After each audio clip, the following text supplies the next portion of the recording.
right, this is welcoming you to Inside Politics. And Inside Politics happens on UTV, Universal Television Africa, and of course, State of the Nation on People's 105.5 FM Abuja.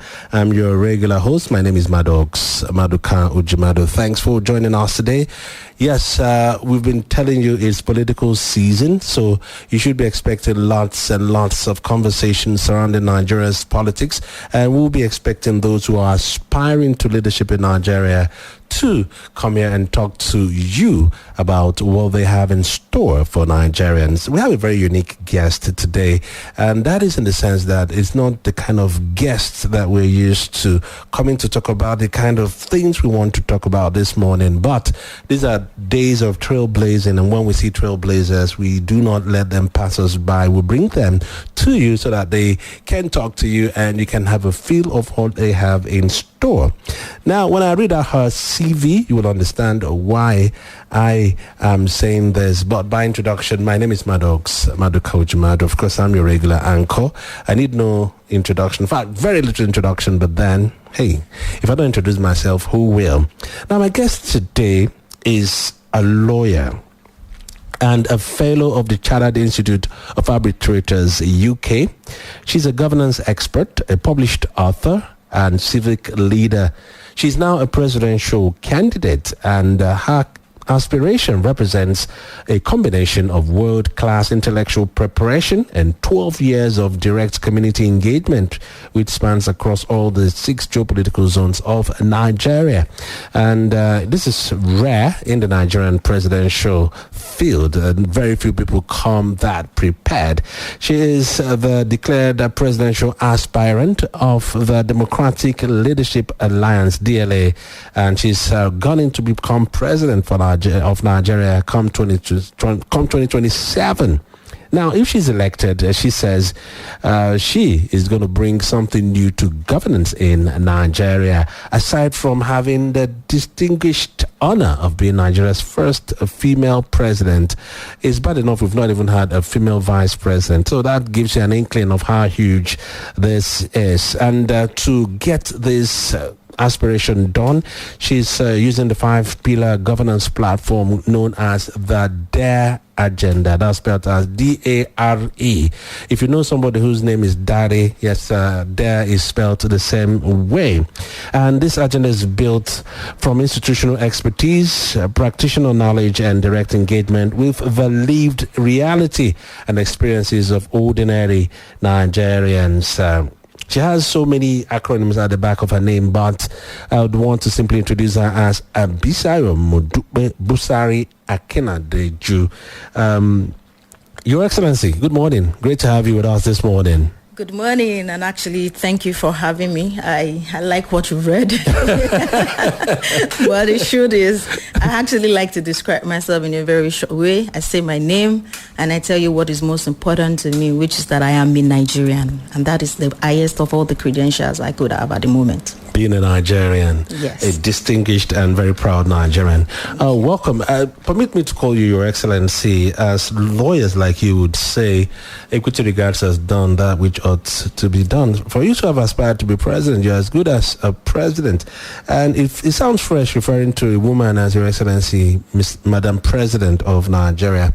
Welcome. You're quite very young, and you're 43 years old, and you're a female. Maybe people would have thought that if you're going to aspire, maybe some lowly position.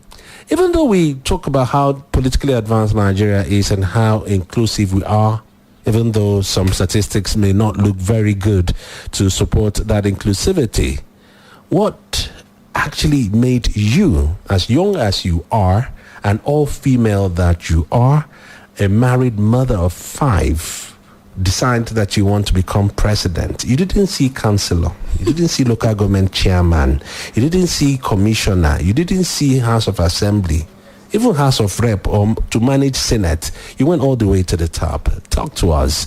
What is the vision driving you to become a president of Nigeria? Solid question, and I will start by actually answering by saying that why not? why would a woman in Nigeria not aspire to build the nation that she believes that is her home, where her children thrives, where her children lives, and what her children wears? Because even when you leave the shores of this country, the nation that you come from, Nigeria, still follows you. The situation in Nigeria over the years have actually taught us that it is not only about your gender that actually determines how successful you could be at running a business, at running any portfolio whatsoever. It's actually the heart for service, the intention that you have, and the preparation you also put into whatever you want to do. So I answer the question I've been asked, even by those who have known me for a number of years. Besides, you stand a lot of good chances if you run for the Senate, if you run for a governorship, if you take any other seat. But then the same question I ask is, why not? Why can't you? Why can't we actually aspire to be in the best of or the highest office in Nigeria? And I'll say this again, that the Constitution of the Federal Republic of Nigeria is clear as to who can become the Nigerian president. It is clear as to what the role of the Nigerian president is. The questions we often leave unanswered is, are the leaders that have occupied the office of the president of Nigeria, are they very familiar with the duties, the responsibility, and the sanctity that comes with holding that very first office of Nigeria? It is that understanding, that privilege, that studying of that particular office that made me come more prepared, and I would say, than everybody that I've seen, because I've taken time to study people in politics, our past leaders present under the military, under the civilian regime, to see how they are managing that office, how they are managing the affairs of Nigeria. And I've seen that most of the past leaders we've had, fortunately, not unfortunately, though, have been men, yet the result for Nigerians have stayed the same.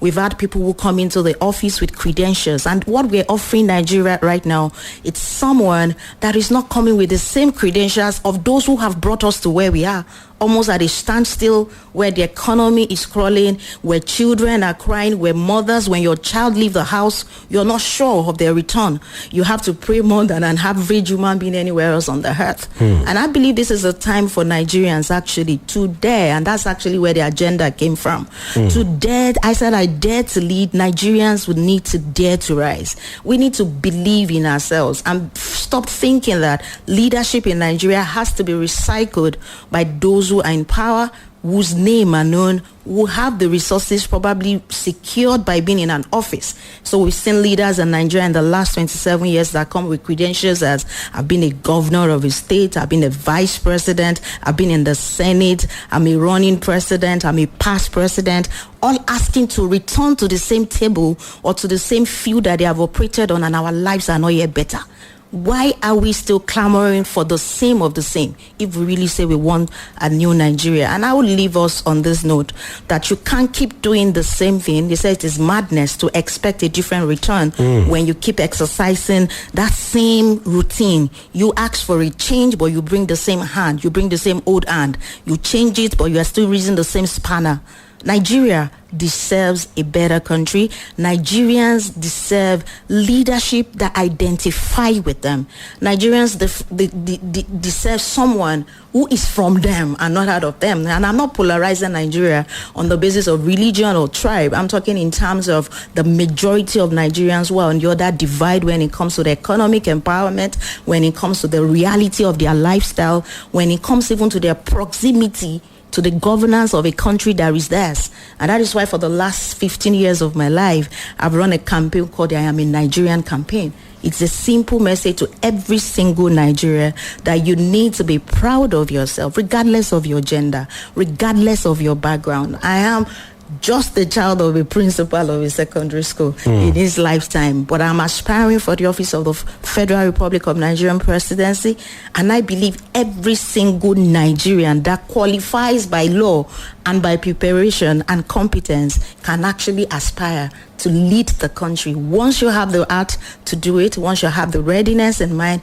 and once you're prepared to answer the hard questions that can move this country to the right stage where it should be. Not just for Nigerians. Africa depends on us. We can't continue to fold our hands, and that's why I am running in this race. Okay, so, but to, take it to the core of who you are. Talk to us. So who is Bisayo Busari-Akinnadeju. Let's get to meet you a little bit more intimately now. Give us some information about your background. Yes, we know that you're a lawyer, a senior lawyer at that, and you are also you studied both locally and internationally. You've attended so many courses that have prepared you for leadership, obviously, and you are a mediator, a chartered mediator, and arbitrator, UK chartered. But tell us a little bit more about yourself. Let's know where you're coming from. Yeah, thank you. I would love to be as real as possible with you. So I was that child born during the military era in Nigeria. That was during Babangida's regime. Okay. And the nation was clamoring for a change to civilian. The music on the TV, the discussion on the radio. For me as a child that would sit at the front of my father's bedroom door and listen to Voice of Africa and listen to the NTA news at night, I took interest in Nigeria from that tender age. And at those times, I started writing poems about the nation, about how Nigerian is beautiful and how we can actually move the country forward. I was lucky as at age 6 that I was given a platform at the Ondo State Radio Corporation back then to speak about Nigeria, to talk about Nigeria. So I've been talking about Nigeria for more than 30-something years of my life. And so it is just natural that my choices, even of courses that I've done, are intentionally about this country. So when I decided to study law as a child, I could remember back in secondary school, and that's trying to take it step by step. When I got into secondary school and I was leading in maths and sciences, all my teachers felt, oh no, you should be in the sciences, you should study medicine. And I recall having that discussion with my set teacher, telling her that I want to study law. And she said, oh, why do you want to study law? I said, I see a lot of injustice in the environment and my society. I want to be the person that can speak on behalf of those who do not have the power to actually access law. And that's actually why I studied law at the end of the day. So they made me do physics and chemistry in secondary school with the hope that I would change my mind before getting to SS3. But I'm happy today that I followed that route. And so if you've seen some of the programs I've done over the years in my service year, going along that trajectory of being a lawyer for that course, I was opportune to lead about 70 lawyers. I call them indefatigable lawyers in Abeokuta in 2009. And we went into what I called prison decongestion for indigent citizens of Nigeria. I would say today, and that's why I said I've worked more on the side of the Nigerian people more than those who are in power, who have occupied power in Nigeria, and those who are currently might even be aspiring to occupy power. You see behind bars, those who are not able to afford the services of a lawyer, or whose parents do not even understand the law. So a man is granted bail in Nigeria. He doesn't know how to fulfill the terms of the bill. He believes, oh, I need to go and bring the cash and drop it. And then this behind bars kept there for even a longer period that would have been his sentence, assuming he was found guilty. So we got people like that, get them out of being incarcerated with no compensation from government. And so those were the early years where we started introducing that the courts, the prison system must have tradings and vocational platform for even prisoners, so that when they leave, they have something to go back to after leaving the prison beyond what the government can do for them. So for a number of years, I've used that same phrase telling people that do not ask what the nation can do for you, repeating what was said by Abraham Lincoln and the likes of those, that you should ask what you can do for your country. And that's on that platform I've worked every single decision I've taken. You talked about my recently concluded MBA at the University of Cambridge, and very expensive for King's someone. College. Not everyone goes to King's College. Yes, I've also been to King's College, London. Yeah. And the choice of every course I have done, from the law that I did at Obafemi Awolowo University to the King's College London, my LLM in that, and the MBA in particular, was all geared like to you attended OAU. Yes. Obafemi Awolowo University, Cambridge University, you have an MBA from there, you have a master's degree in law from King's College. These are elite schools, and I need to say, from one teacher's child to another, you've done very well, you've done very proud. Thank you. I must say that. Thank you. And so the point I was making with that is, all those choices of school were deliberate, because for anyone who aspired to lead the country of over 220 million people, intelligent people, resilient people, people who have everything any country should have but yet wallow in poverty, needs to come prepared. It's not a game of, I want to be in power, I want to be regarded as the president of Nigeria. It's about my people. I travel all over the world and I see that there is hardly anything you can find outside Nigeria that we can't have the better version of it in this country. The recently concluded fashion that happened in Nigeria had everybody talking, even overseas. The ingenuity of Nigerians as something we need to bring to table. As a lawyer, another thing I've seen about Nigerian and our leaders is when they engage in contracts, because I've been opportune to look at some contracts entered into by this country. And I'm wondering, who is at the helm of affairs? What is government doing about this? What's the president doing about this? How do you enter into negotiation? And that's geopolitics. I did that as well in MBA, during my MBA. How do you position yourself at the lower end when indeed you have the much better bargaining power when you enter those rooms? But it is African sometimes for you to think that you are meant to be at the inferiority level of that conversation. Meanwhile, the reverse is the case. A Nigerian should be proud of who they are, not just because of the natural resources we have yet still untapped, but the human beings in this country. Go to anywhere in the world, the leading people in different sectors are Nigerians, affiliated to Nigerians, or have Nigerians supporting whatever it is they're achieving. We can't underplay how important we are in the world economy, in African continent, and for our countrymen as well. The power problem, the economy problem, the security problem do not need to be exported for the influence of external people before we're able to solve our problems. I grew up knowing that when Nigerians was in charge of ECOMOG, I was opportune to meet people like Major General Akinkunmi when I was a child, Akinwumi as a child. And, I got to speak with those people. I was probably about 9 years old. I would sit with them and say, what was your experience going into this war? When I talked to people who fought the Biafra war, as a child, I was very inquisitive about this country. And I've stayed on that course. And I've been using that opportunity to advocate for all Nigerians to start seeing the beauty of this country, to stop complaining about things not being done, but to roll up your sleeves and say, how can we fix Nigeria? And if I have studied Nigeria for the last 15 years intentionally on how to fix Nigeria, then I come to the table to say to Nigerians, I dare to lead this country and know that I am not coming with promises, but with a commitment to transform this country from a genuine mindset and from a prepared mindset, from the proximity to the Nigerians that really need the change, not the few 10 millions that are okay and able to acquire solar panel on their homes or are able to get a guard in front of their doors. But for those Nigerians that will travel Nigerian road but cannot afford to buy a ticket to have a flight from one place to the other, to go with them, to know the pains of mothers, to know the pains of Nigerians, and to fix this problem one by one within the short time that is available. Within that 4 years, what can be done within 4 years? Realistically, that can be done within 4 years. And those are the policies I've been writing for years. I've studied different nations, and just to mention that, I've had to go to Japan intentionally when we were choosing schools or countries to study, because it has one or two similarities with Nigeria, to see, okay, how are businesses sustained in this country, the informal sector? I don't want to start on that. I don't know if you want me to start on that. No, we'll get to that, but, just as we sit here, I'm looking at you, I'm like, you have, without thinking too deep, I can count 4 strikes you have against you. Like, these are minuses for you. If we look at it with the naked eye. Number one, you're a female. No woman has ever come close to being a vice president in Nigeria. You go to the National Assembly, there's a scarcity of female elected representatives there. Even in the cabinet, where a president is free to appoint people as he chooses, and even governors are free to appoint, you still find a paucity, a dearth of females there.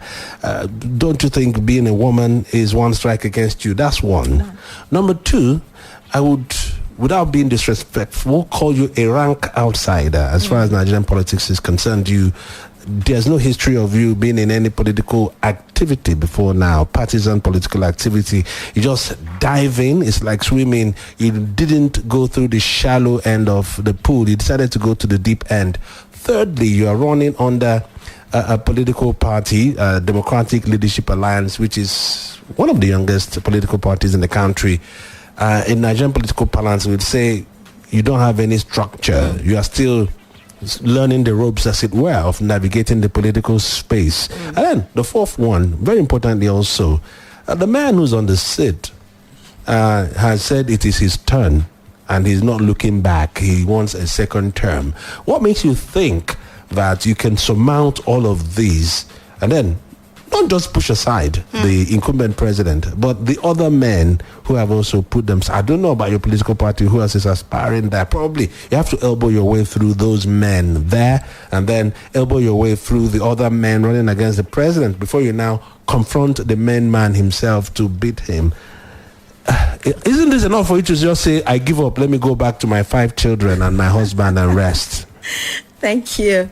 And there is nothing that you have said that I haven't heard. That's the truth. Okay. And to start with, first with the gender part of it, how true this as a challenge to Nigerian women and the girl child, to let you know that nothing actually has stopped us more than ourselves. Sorry to interrupt you. Oga Akinnadeju. Yes. Did he give you a written permission to go on this journey? Yes, I'll answer that question when coming to that. Okay. So the truth is, actually, nothing actually has stopped us but ourselves from actually becoming the best version of ourselves in this country. I understand the religious, the traditional things that could probably hold you down, the responsibility of being a mother or being a wife or being a woman in a Christian setting. It's not only, some people think it's maybe those in Islam alone, but even in the Christian part of the scripture says, you suffer not a woman to speak and this and that. So we have interpreted so many things over the years to mean that women should play the back role rather than being the support. And I will use the scripture just to answer this. The Bible says the woman is a helpmeet for the man. And then people say, oh, she's a weaker vessel. But I say to the men, if your wife is weaker than you, then you are helpless. Wow. Your helper is not meant to be a weak person. She's meant to be very strong. So for you to support you, supposed to bring strength to the table. And that's what women have brought over the time. So I may be a woman, but that has never defined what I've done. That has never defined my achievement. And in terms of even impact within the Nigerian populace or within the Nigerian sector, or the proximity to the people that I've been conversing on, how many Nigerian leaders, men that have occupied the office of the Nigerian president, can show that they have by their own self funded the kind of initiatives that Bisayo Busari has funded in Nigeria, not from money by government. I've met at different times at the IDP camps where we clothe babies. I've clothed babies in Nigeria more than, the record says 12,000, but we know we've done more than 12,000. In terms of children, 12,000. In terms of adult, more. And this is coming from a single Nigeria who hasn't taken government contract, but earns our money in Nigeria and is open record to be checked by Nigerians. So as a Nigerian woman, I have defied every other order. I would say I have worked in the oil and gas industry that is male dominated. I've sat across different boards in Nigeria that is male dominated. I come from a legal profession that we're referred to as gentlemen of the skirt. But none of it has ever stopped me, because I believe that responsibility does not reside in your gender. It is actually how you stand up to work. And like I said, it will be unto you if your women are helpless. And at the time that we are in Nigeria, one thing Nigerians need to know now, this is that if any Nigerian nation is going to really emerge as it ought to be, the people that we need now more than ever are the women. They are the mothers. Every nation needs a mother. That child that is carrying out kidnapping and banditry out there is a child of a woman. That man that is carrying out one evil out there is the husband of one woman. And that child that is a victim of all the harms in this society is another child of another woman. So mothers, what are we waiting for? Are we going to fold our arms and watch our house get on fire and be devoured by it? It is time for every mother to rise up in this country, talk to your children, talk to your husband, talk to your daughters, and tell them it is time to build this country. There's no place like home. And I'll just quickly advert to this. Recently, we had the xenophobic attack coming up again in South Africa. And And I tell everybody, it is easy for another person to pick on a member of your country because they know that even back home, the value to life is zero or next to nothing. It will be difficult for someone to look at an American and give them a slap because they know, oh, okay, he's an American. It is time that the world starts seeing a Nigerian from that perspective. And who better appreciate the lives of a child or of a citizen than a woman who has given birth to a child before?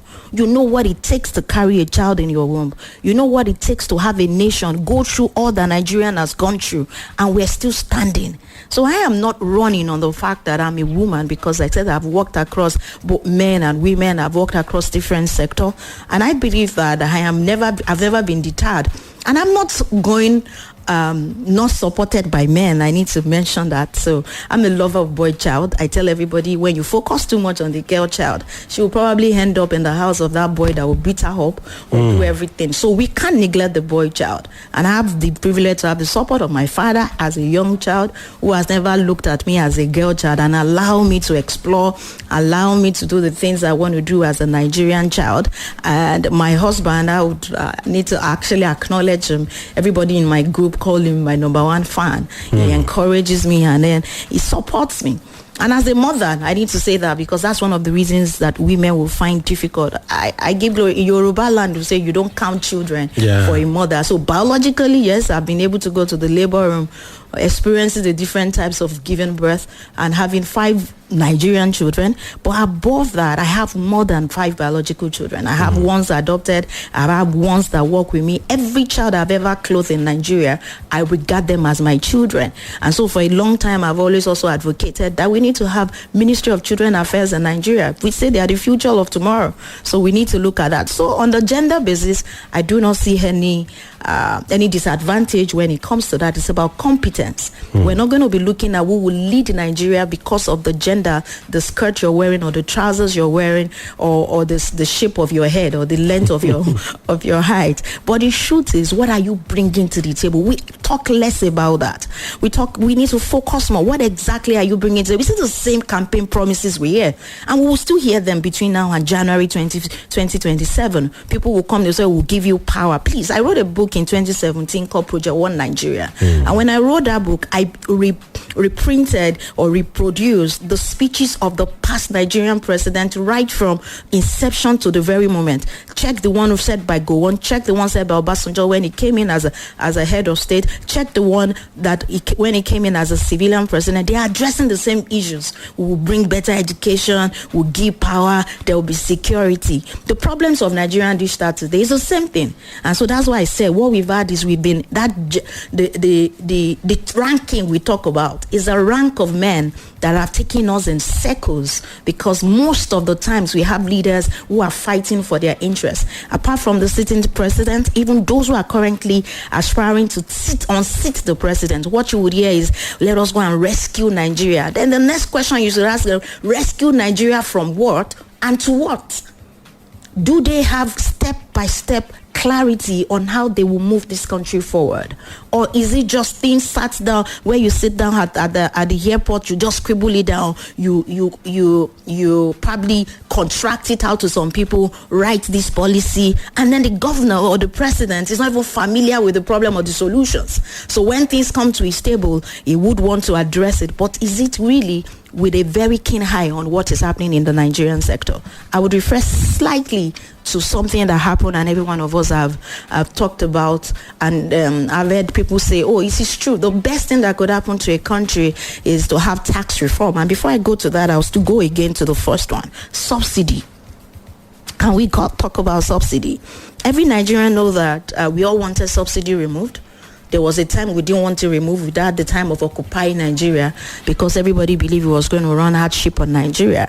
If you had read the book by Okonjo-Iweala after she left, she wrote a book where she said corruption is very difficult to fight. It's dangerous to fight corruption in Nigeria.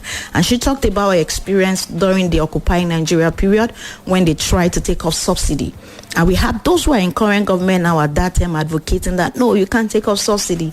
You would met hardship on Nigerians. The truth is, subsidy definitely was not serving the purpose we wanted it to serve fully because infrastructure was struggling and a whole lot of things were not in place. The very first gift we got from the Jagaban himself when he came into power was fuel subsidy removal. That was one hardship on Nigeria. It's a good step that was done. Not that it's not bad. It's a good step that was done at the wrong time. Subsidy removal in different countries of the world. Nigeria is not the first country to have subsidy operating in their system. We've had it in Iran.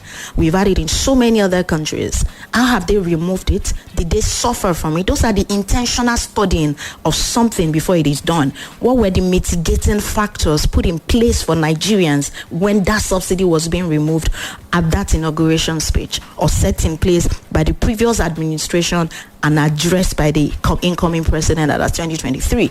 Why Nigerians were yet to recover from the problem of subsidy removal? The next lovely agenda that was given to us is the tax reform. Nigeria has been more on the consumption side of the book. And we really should move to production. And if we're going to also do that, we need to stop relying on income that is only oil-based for Nigeria. And then definitely tax was one thing that Nigeria needed to introduce. And I say to everybody, good reform. But how was it introduced? When was it introduced? In that the same regime, we have subsidy removal. We have tax reforms coming into place for a populace of Nigerians who do not even understand what it means to compute their tax. The informal sector is largely not educated as to what it means to have your record and bookkeeping and all these things in place. It will help the country, that's what I say, but how was it done? And the reason why there's a disconnect between the reforms by the government and the people, and why the hardship is falling on the people, is because the government is far from the Nigerian citizens, the majority. And that is another thing I'm bringing to the table that no other person can actually lay claim to it, that have worked in this proximity with these people. You can hear about it. You can respond to social media posts that probably cover 1% of the happenings in Nigeria. If it gets or generates enough social media attention, government will be on it. Then they will report about it. But there are millions other similar cases or even worse cases that are happening that never get to the media. Who knows these pains? Who feel these pains? Who is working to resolve these pains with the reality of Nigeria on the table? So every reform has its own good textbook knowledge and advantage. But for you to implement it in a country like Nigeria, with the certain restrictions you might have, you need to know your people. You need to know what to do differently. You need to know, before we introduce this tax reform, we probably need a whole year of educating the citizens, of telling them how to do it, because financial literacy will actually take us out of poverty. I wrote my thesis at the University of Cambridge specifically on this. Why people were writing about AI. I wrote a bit about AI because that's another aspect of this incoming 2027 that we cannot allow to just go into the hands of people who do not understand that the world is moving. We're now in a fourth industrial age where all we're talking about is tech. And if you cannot even advocate anything you want to do for yourself, by yourself, relying on technology, how do you move your country to be an active player and not a consumption bowl at the end of the day if you're not advanced in terms of technology? So what we need as Nigerian in 2027 goes beyond those who call it themselves, who were the ranked politicians. You guys have been there for the last 20 years. I would give an advice, if I'm allowed to do that we can take the lead of countries like Singapore. I studied Singapore for a long time, right from the very first book that talks about how the country moved from being a third world to a first.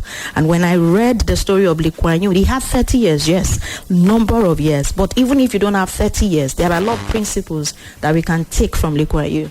And what did he do? At some point, he realized that Singapore had to move, and the power was handed to the younger, more advanced, world-trained leaders. And what he did was to move every experience and that helped in building Singapore to adversary ministry. And that is what I'm saying to Nigerian leaders. I do not despise the benefits or some of the pluses that Nigerian leaders have brought. We've had under the past regime someone who brought mobile technology, the Paris debt. There's so many other things we can talk about that they've done in Nigeria that are good.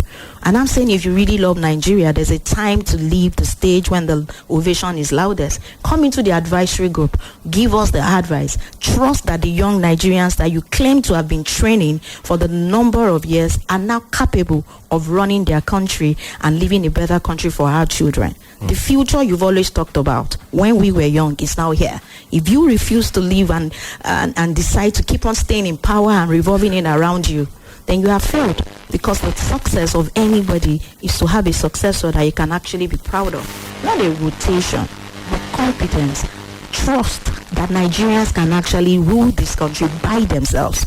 Otherwise, what you are saying is you have not led your people to a place where they can lead with or without you. And that's the mark of leadership. I hope that if I am opportune to be the first female president of Nigeria, I will not just be an example to other Nigerian child, other Nigerian women, other Nigerian girls, that nothing is impossible for you to achieve, but I would also be the voice for this generation, the young Nigerians, that it's not enough for them to hand us special seats in the house, but it is good that we also stand up and go for it, go into the arena, contest with the men on ideology basis, on competence level, on what you're bringing to the table. Not pity me because I'm a woman. No, do not do that. Right. Go there with competence, and I believe that that will happen. Finally, on the party part, I will mention. So for a number of years, I was non-partisan, and probably that gave me the ability and the strength with which I had to relate and work across different political parties. For a number of years, I wasn't sure I found a party, just like the millions of other Nigerian youth, to find a party to say, I want to go and join APC. You already see them. You say, oh no, this, if I get there, nobody will even see me. So what DLA has done, that's the party that I currently registered with, is to come up to say there are a lot of young Nigerians out there who want to be involved in Nigerian politics, but when they see the politicians, they do not see themselves in that arena. We're giving a platform that is clean and saying Nigerians are welcome into this platform. We're having clear ideologies. We're doing leadership trainings. We're engaging Nigerian youth and say there are millions of Nigeria that you don't see at the polling booth, that we all call youth apathy in Nigeria, can actually have a platform where they can belong to, learn the rope about politics, work with the influence and the experienced men to understand some of the things that might seem so far away from the ordinary Nigerians today, be part of governance. And then with that, I believe that Nigeria is actually just getting to the new dawn that we have always wanted. The change cannot look like the old if it is actually going to be a change. I could go on listening to you, but it's my job to interject. And I'm going to ask you, how do you tie all of this into your campaign slogan, which would ordinarily be the plank on which you're going to run your government if, big if that is, you become the president of Nigeria, first female president of Nigeria? And that's the DARE agenda, which from what you've said is a 5-pillar governance reform platform. So what are these 5 pillars? How do you tie all these great things you want to do into your 5-pillar DARE agenda? Yeah, thank you so much for that. I think I love talking about the 5 pillars, and I've chosen languages that I believe every Nigerian should easily understand deliberately. In first times when I was writing, I was probably using the English that you probably want to see on a platform. But the very first thing on the pillar says your voice in governance. Part of the things we have missed in Nigeria is that a lot of people think, oh, my vote do not count. You hear that a lot from the young Nigerians. By the way, Nigeria is one of the youngest countries in the world. Our median age is average median is about 18.3. And yet, most of Nigerian youths do not think that they actually matter when it comes to governance. And what I'm saying is that with that, your voice in government, you have your vote counts.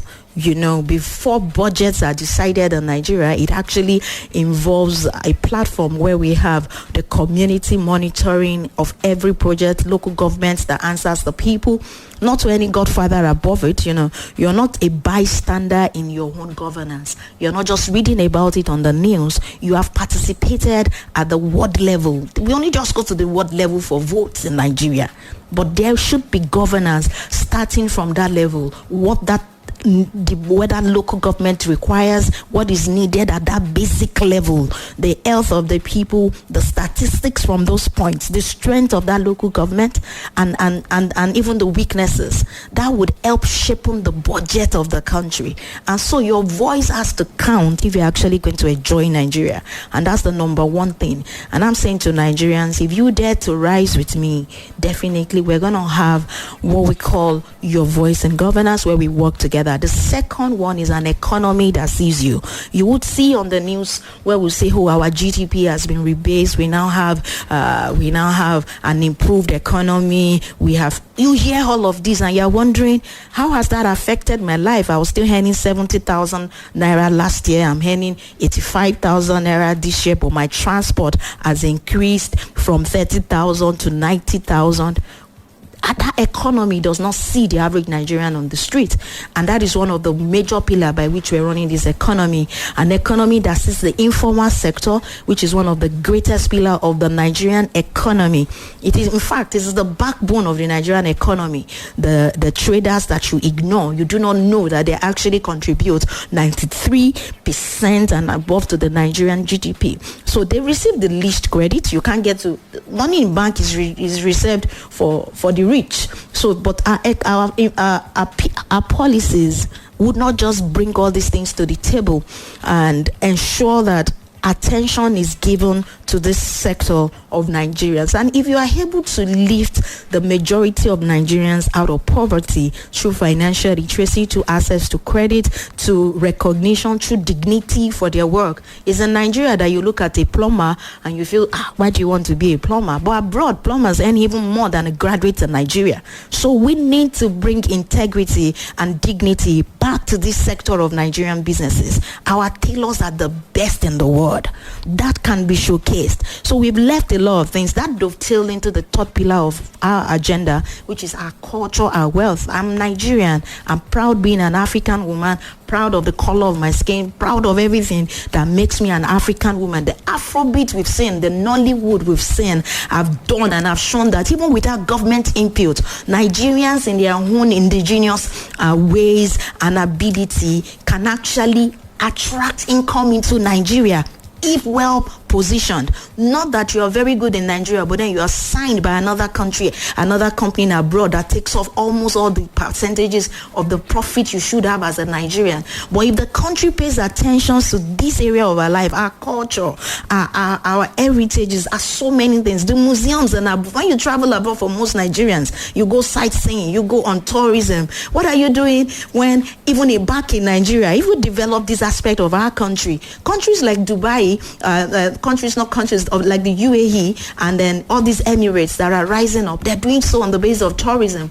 turning a desert into a place that people fly in, and they are generating a lot of income that Nigerians can also generate, which means when you consider a country like Saudi that has oil, you consider a country that is making income based on tourism, you go to Kenya to their safari, you go to all those other places. There is none of those things we go to see abroad that we can't have in Nigeria and turn into an income for Nigeria. So our culture is going to become our wealth. Our people will be proud of who they are. I mentioned something by this, and I'll just probably mention, I wrote something recently when I was trying to develop the article about the clothing or the textile industry in Nigeria. Huge market. We import textiles into Nigeria in billions of naira. Meanwhile, we have these natural resources. We have these markets in Nigeria. We have not only for ourselves, but that we can export to other countries. So we're going to be exporting the genius and we'll be importing the royalties. That will be the call under my governance, because we're going to give voice to everything indigenous. I'm not ashamed of my people. Because it's only when you're ashamed of your people you decide, okay, let me fly Balenciaga when I can wear Kolakbo that is sewing clothes in Alaba. Whatever it is, we need to be proud of ourselves and we need to start looking inward. Then the one that is very important to Nigerians, that's power, that's transportation, that's the core of many of Nigerians' trouble. You know, this morning just before even coming here, I was still talking with the group of professionals because Nigerians have the brains. That's the truth. Can we solve our own problems? And I was sharing with them what could be the first 100 days if I were to be the Nigerian president. Some of the things we've written down on that power. What are the first things we would do? And we said, we could have this 30-day turnaround where we have captive licenses getting done. And it was so amazing that if we go this route, we're not only going to have power in Nigeria, because it's an aberration that we even have oil and gas, where till today you have more production or more the possibility of powering Nigeria is actually very high, yet we're still in darkness. So we could get this thing turned around, not just because we have the sun that can give us the solar power, we have the water bodies in Nigeria that only just need 1 or 2 turbines all across the country, and communities will be powered, cities will be powered. So power is something that is very dear to us. If that is one major thing any past governors have done, and I've always said it, when Nigerian leaders come into power, imagine Obasanjo just got into Nigeria and say, okay, let me do 24 hours and that's the only thing I would do. And then a good luck Jonathan comes there and say, let me focus on the roads. That's the only thing I can achieve. If anybody comes into power and they focus on one major sub point of Nigerians, when they leave power, Nigerians will forever say, at least he gave us power. At least it solved this problem. And so that's what we're going to be doing. There will no longer be the case of Nigeria without electricity. The generator economy that's been eating business profits would be so much of an attention for us. And our young people with skills the economy cannot yet absorb will be able to come back to the surface. The educational system is also going to be redesigned.